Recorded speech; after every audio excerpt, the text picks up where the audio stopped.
یا ایھا الذین آمنوا انفقوا من طیبات ما کسبتم ومما اخرجنا لکم من الارض ولا تیمموا الخبیث منہ تنفقون ولستم بآخذیہ الا ان تغمضوا فیہ واعلموا ان اللہ غنی حمید۔ یا ایھا الذین آمنوا، اے ایمان والو، انفقوا من طیبات، پاکیزہ سے خرچ کرو، ما کسبتم، جو تم نے کمائی کی ہے، ومما اخرجنا لکم من الارض، اور اس سے خرچ کرو جو ہم نے تمہارے لیے زمین سے نکالا، ولا تیمموا الخبیث، اور تم خبیث چیزوں کا ارادہ نہ کرو، منہ، اس سے، تنفقون، جو تم خرچ کرتے ہو، ولستم بآخذیہ، اور نہیں ہو تم خود لینے والے، الا ان تغمضوا فیہ، مگر تم اس طرح کے مال کو لینے میں چشم پوشی کرو گے، واعلموا، اور جان لو، ان اللہ غنی، بے شک اللہ تعالیٰ بے نیاز ہے، حمید، تعریف والا ہے۔ یا ایھا الذین آمنوا انفقوا، اللہ فرماتے ہیں ایمان والو انفاق کرو، اللہ کی راہ میں خرچ کرو۔ اب دیکھیں انفاق کے اوپر اللہ تعالیٰ نے اتنا زور دیا ہے، گزشتہ آیات میں ہم بتدریج یہ آیات پڑھتے چلے جا رہے ہیں کہ اللہ تعالیٰ وقتاً فوقتاً مسلمانوں کو یہ حکم دے رہے ہیں کہ اے ایمان والو، جب تم ایمان لے کر آئے ہو تو اب میری راہ میں خرچ کرتے رہو۔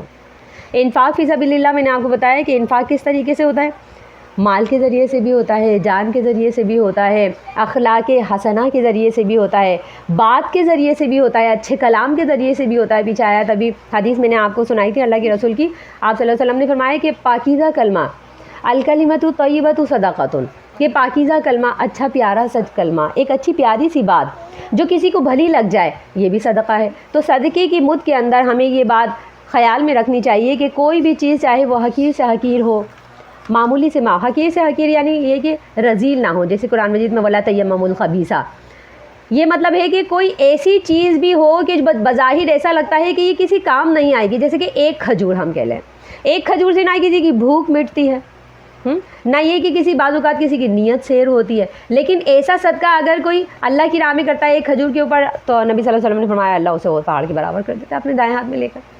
تو ایسی چیز بھی اس کو معمولی نہ سمجھو اللہ کی راہ میں دیتے وقت کہ یہ نہ جانے ہمیں قیامت میں ثواب کا باعث ہوگی بھی یا نہیں ہوگی۔ اللہ فرماتے ہیں ایسا صدقہ، یا ایھا الذین آمنوا انفقوا، انفاق کرو، اللہ کی راہ میں خرچ کرو، من طیبات، پاکیزہ سے۔ تو پتہ یہ چلا کہ جو ناپاک چیزیں ہوتی ہیں رزق حلال کے علاوہ، کوئی چیز جو رزق حلال ہو وہ اللہ کے ہاں قابل قبول ہے، اللہ پاک ہے اور پاک کو قبول کرتا ہے، اللہ خود طیب ہے اور طیب کو قبول کرتا ہے۔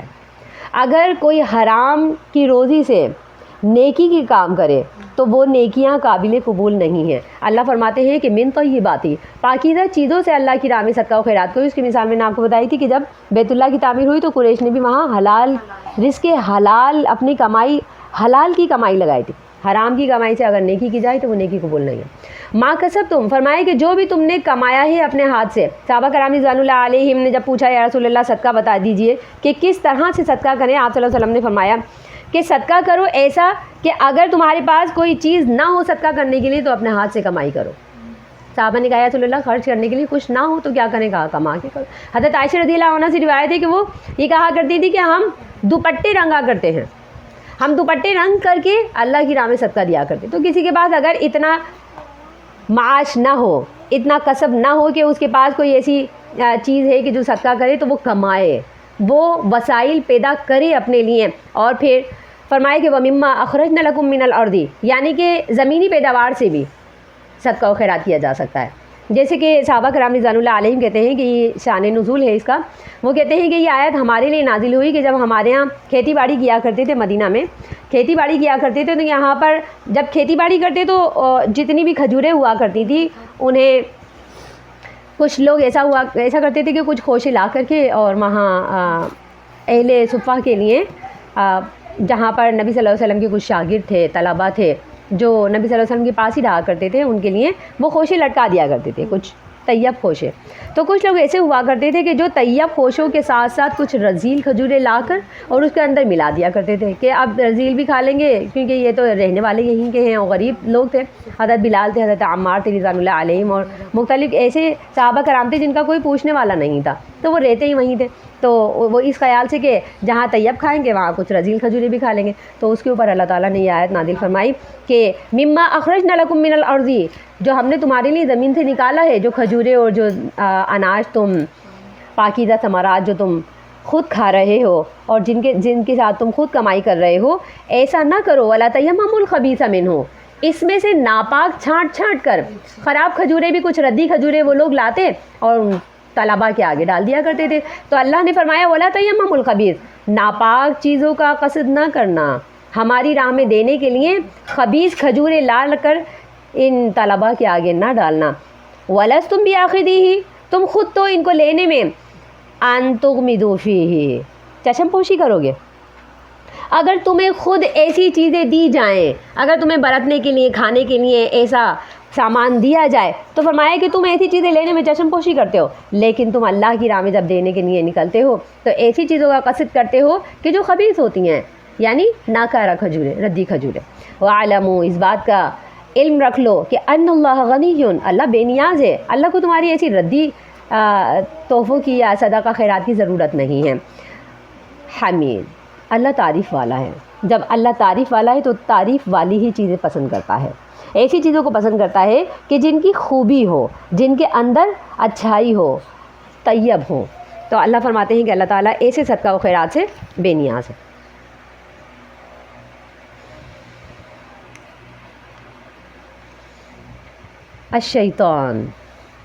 الشیطان یعدکم الفقر ویأمرکم بالفحشاء واللہ یعدکم مغفرۃ منہ وفضلا واللہ واسع علیم. الشیطان یعدکم الفقر, شیطان وعدے دیتا ہے تمہیں فقر کے, محتاجگی کے.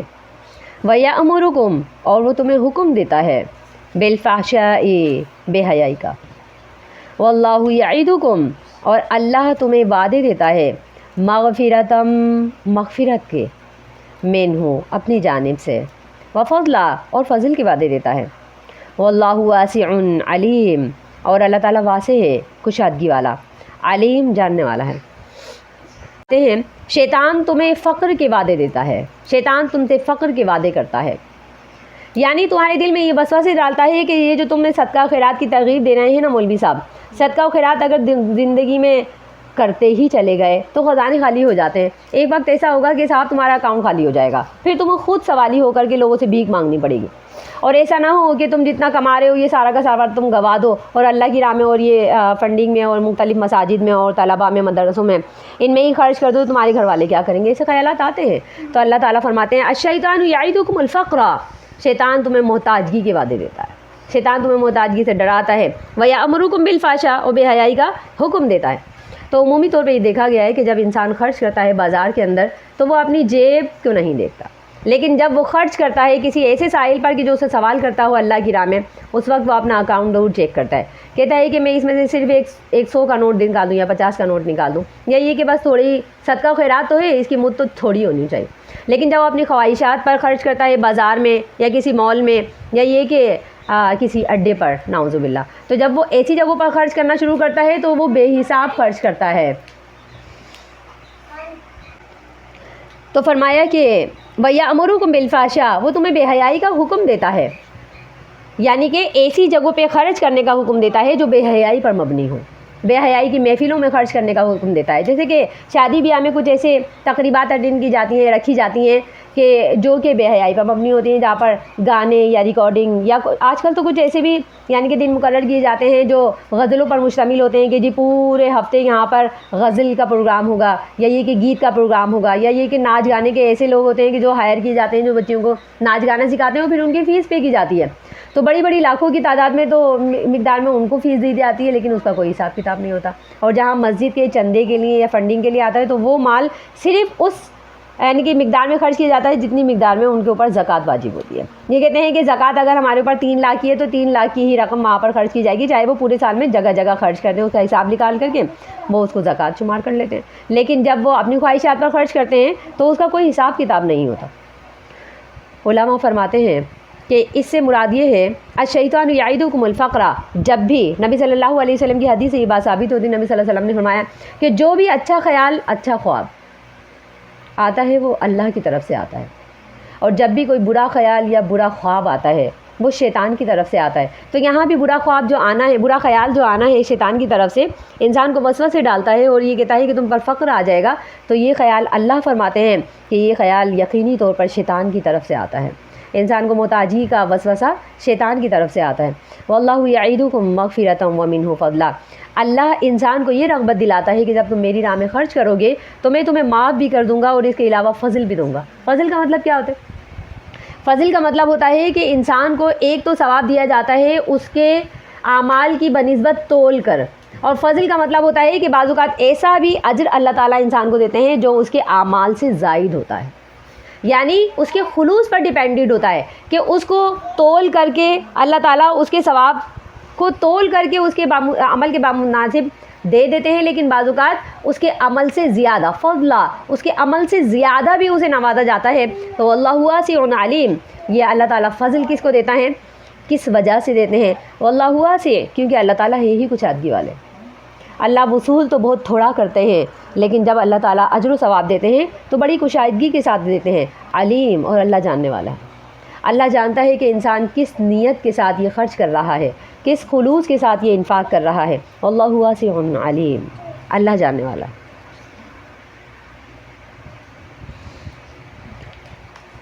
یؤتی الحکمۃ من یشاء ومن یؤت الحکمۃ فقد اوتی خیرا کثیرا وما یذکر الا اولو الالباب.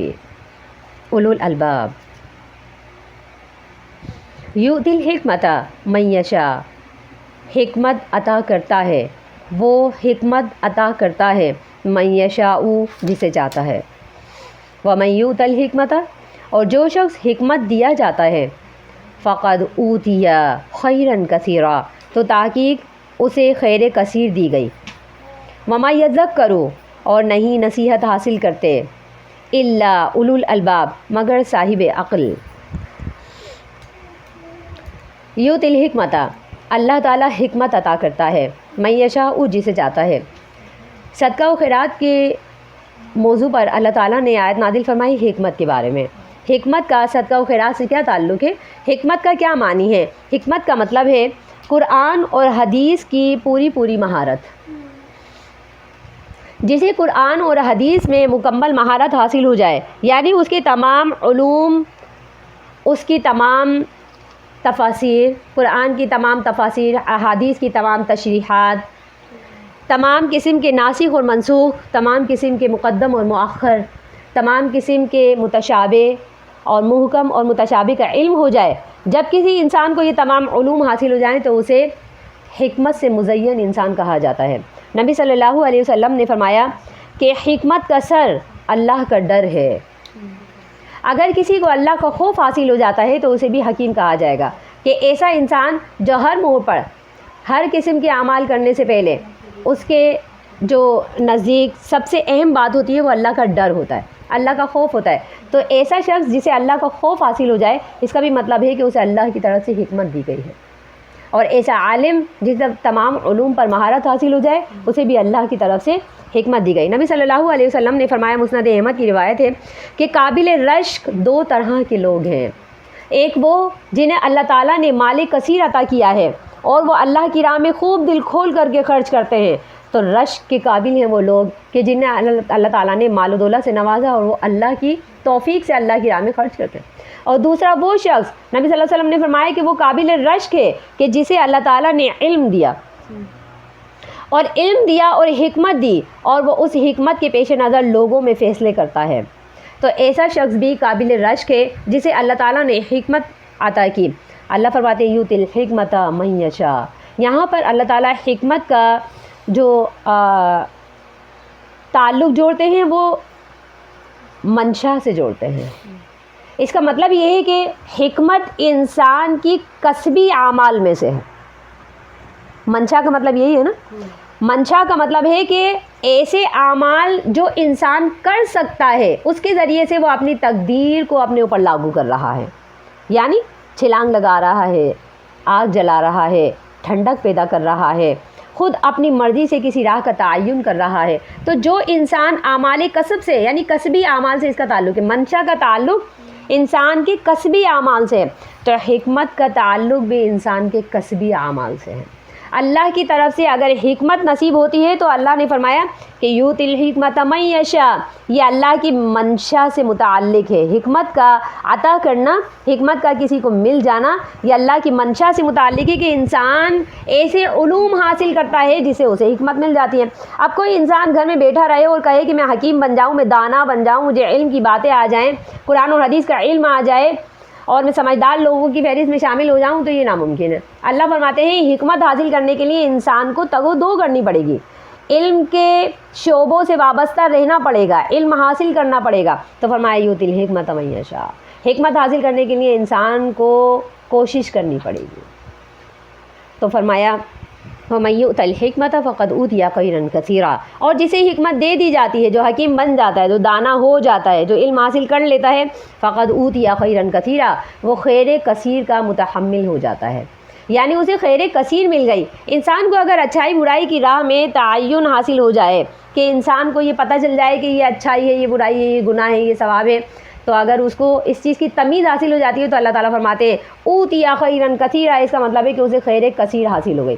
بس دنیا میں بھی کامیابی انشاءاللہ اور آخرت میں بھی کامیابی. اللہم اجعلنا منہم وما یذکر الا اولو الالباب. اللہ فرماتے ہیں کہ نصیحت صرف وہی حاصل کرتے ہیں جو صاحب عقل ہوں, یعنی جنہیں اس بات کی سمجھ آ جائے کہ دین حاصل کرنا ہے اور دین حاصل کر کے ہی میں حکمت کا متحمل ہو سکتا ہوں. اگر یہ بات کسی کو سمجھ آ جائے تو اللہ فرماتے ہیں کہ یہ صاحب عقل لوگ ہوتے ہیں. یہ عقل والوں کو ہی سمجھ آتی ہے کہ وہ اپنے ٹائم کو کن کن علوم کے حصول کے اوپر صرف کر رہے ہیں.